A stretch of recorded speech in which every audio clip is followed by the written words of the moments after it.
कुरान पाक ने कहा यहूदियों पे अल्लाह ने जिल्लत मुसल्लत कर दी है, ये जलील है, इनका कोई देश नहीं। ये जहां इन्होंने कब्जा किया हुआ ना फलस्तीन में, ये कब्जे की जगह है और एक मुट्ठी भर मुल्क है, शायद 60-70 लाख आबादी हो इसराइल की। अगर अमेरिका इसकी मदद ना करे तो इसराइल कायम नहीं रह सकता। और इसके गिर्द 12-14 इस्लामी मुल्क हैं। बैतुल मुकद्दस मस्जिद अक्सा मामूली जगह नहीं। हुजूर ने फरमाया 3 सफर करो तो समझना हम इबादत कर रहे हैं। कौन कौन से? फरमाया अगर बैतुल्ला जाओ तो इबादत समझ के जाना, मस्जिद नबी की तरफ जाओ तो इबादत है, और मस्जिद अक्सा की तरफ जाओ तो ये भी इबादत है। और फरमाया मस्जिद अक्सा में जिसने एक नमाज पढ़ी उसे 25,000 नमाजों का सवाब मिलेगा। ये वो मस्जिद है जिसके साथ मिराज शरीफ जुड़ा हुआ है। कुरान पाक ने कहा कि इस मस्जिद में सुभान अल्लाज़ी असरा बिअब्दिही लैलन मिनल मस्जिदिल हराम इलल मस्जिदिल अक्सा। मुसलमानों, कुरान कहता है कि तुम्हारे मिराज की शान रसूल पाक की मस्जिद अक्सा से जुड़ी है। जिस महबूब को रब मिराज कराए तो मस्जिद अक्सा में ला के कराए। वो जगह मामूली जगह है, वो मामूली जगह है मस्जिद अक्सा। नबी पाक ने वहां नबियों की इमामत कराई। 17 महीने उस मस्जिद की तरफ मुंह करके तेरे और मेरे रसूल ने नमाजें पढ़ी। छोटी जगह है और पूरी दुनिया का मुसलमान इसे चाहिए शर्म से गड़ जाए।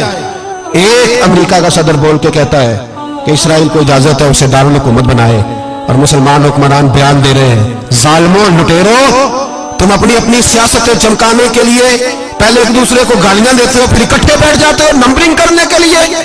तुम दीन के इस मसले में सारे इकट्ठे क्यों नहीं बैठे?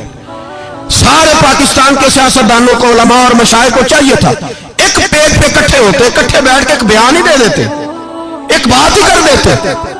फिर मेरा सलूट है तुर्की के सदर को, फिर मेरा सलूट है तुर्की के सदर को। अजीब बात है ना कि उसके पास एटमी ताकत आपसे कमजोर है, आपकी तगड़ी है। उसके पास जो फौजी ताकतें हैं वो अपनी जगह पर, आपकी फौजी ताकतों का लोहा मानती है दुनिया। लेकिन फिर मुझे कहने दो ना, मैदान में बंदा एटमी ताकत से नहीं लड़ता, ईमान की कुव्वत से लड़ता है। वो बोल उठा है ना, क्या कर लिया उसने? उसने अपनी पार्लियामेंट से खिताब किया। उसने बहुत अरसा पहले कहा था मस्जिद अक्सा मेरी ख्वाब में आई थी, और रो के कहती थी आए मुझे कोई सलाहुद्दीन अय्यूबी का मानने वाला, कोई आए मुझे बचाए। कहते मेरी ख्वाब में आई थी और रोती थी, कहती थी कोई आए।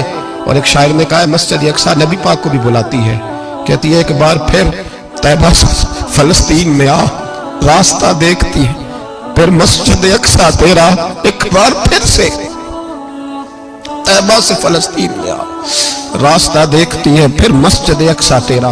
कोई बोला ही नहीं इतना मुकद्दस मकाम, छोटे छोटे बयानों कहीं इकट्ठे हो जाओ, पेश कोई कर रहा हूं। बड़ी जल्दी इस अमेरिका को लोग टूटता हुआ देखेंगे, इससे बिखरता हुआ देखेंगे, इससे लरसता हुआ देखेंगे, इसलिए कि मुकाबले रब रसूल से इतने आसान नहीं।